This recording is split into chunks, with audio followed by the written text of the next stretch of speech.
Hey, Aaron Leong here for Gear Up. I have a question. Do you find it hard to shop for climbing shoes?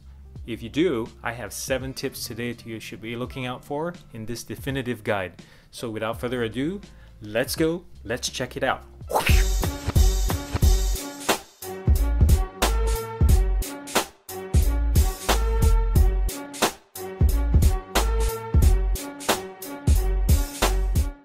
So the first thing you'll consider when you're choosing a shoe is between a beginner, intermediate, or advanced shoe. These differ in fit, size, shape, and most importantly, price. The type of shoe leads us into the last of the shoe. Now if you're a climber, you probably know what it is and you should just skip on ahead. But if you're a beginner, a last does not mean reliability or longevity of the shoe. The last is the angle of the sole.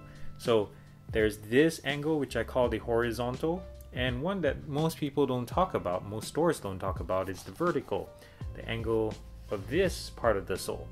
So this is something you have to consider, which leads us into the fit. One of the things we look out for when we buy anything, from your couch to your pants to your undies to your socks to your car even, is fit. And it's no different for a climbing shoe. A climbing shoe is even more sensitive to a fit than anything else, because really you're trying on a ballerina shoe. This is tight fitting, and you want to make sure that the toe box fits well, how splayed out your toes are, how pinched they are, if your big toe is longer than your smaller toe, whatever, if you have big toe knuckles. Those are things you have to consider when you look at the toe box. The other thing you have to look out for is the heel contact. Do you have hot spots? Is it tight? You want it to be nice and up against the back as in comparison to your foot, your forefoot. Okay? The other thing you want to look out for is the tongue, whether the tongue is nice and splayable. You see this? Okay, how tight it is over the top of your foot. Is it kill circulation, or does it feel just right? Does it, when you strap it down, in this case it's Velcro, when you strap it down, does it feel like it's nice and it's hugging and tugging at your foot real nice and keeping everything in place? So that's fit. Fasteners. Let's talk about how you like to tighten your shoe. First, there are laces. Laces are great if you like to customize your fit from the front to the back of the foot. You just tug on it or loosen it as you need and then lace up. The other one you saw earlier was my Velcro shoe. I love the sound of that.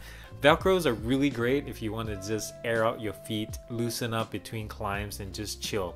The other thing it's great for is if you're on the wall and if you don't have a free hand, a one-handed shoe is perfect for that kind of thing. The next 2 things I'm going to talk about are kind of related to each other. The first one is tech, and the next thing is price-feature ratio. Obviously, as you go from beginner to advanced shoes, the amount of features is going to exponentially go up, and so will price. So the question to ask yourself at the end of the day is, what is important to you? Do you really need those features? Do you need to pay extra for those features to climb? Are you a vert person? Are you an overhang person? Or are you, what kind of climber are you? Are you really wanting the best of the best? Or do you just want the best bang for the buck? So take that into account. Do you like recyclable materials? Do you like your shoe to have leather? Do you like to have communicative rubber? Do you like to have wear points? Do you like shoes that have good toe hooking abilities or heel hooking abilities? It's really up to you. And the last thing I want to talk about today is something that I have not seen people talk about out there. Return policies. Why do I think return policies are important to you as the shopper? Now, okay, think about this. You're not buying a basketball shoe or a tennis shoe that if it doesn't fit right, you can say, hey, I can make do with half size or whatever. This is a customized climbing shoe that's almost ballerina fit. If it doesn't work for you, it can't work for you at all. It's gonna hurt. It's gonna not pay dividends at all when you climb. So find a store that has great return policies like Amazon or REI especially. Make use of them. If you can swing it, buy multiple pairs at a time, upsize, downsize, and find the perfect pair. So I hope that really helps for you. So there you have it. That's my list of things I've found when I've shopped for shoes in the past, and I'd like to pass this information on to you, and hopefully it helps you with your shopping endeavors. I had a good time presenting this material. This is one of my passions. I love helping out and I love helping you guys, and I hope you enjoyed watching this video. Thumbs up if you liked it. Comment down below if you've got questions. I'll try to answer you or pass it on to someone who can and get you the answers.